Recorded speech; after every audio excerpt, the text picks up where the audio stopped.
திருச்செந்தூரில் வீற்றிருக்கும் கந்தனுக்கு அரோகரா, முருகனுக்கு அரோகரா.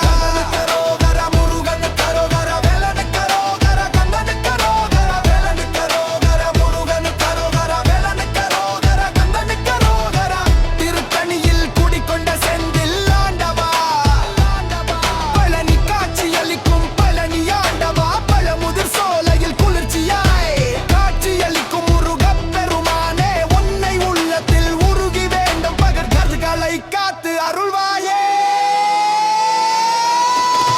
கந்தனுக்கு அரோகரா, முருகனுக்கு அரோகரா, முருகனுக்கு அரோகரா, கந்தனுக்கு அரோகரா, வேலனுக்கு அரோகரா, முருகனுக்கு அரோகரா, வேலனுக்கு அரோகரா, கந்தனுக்கு அரோகரா.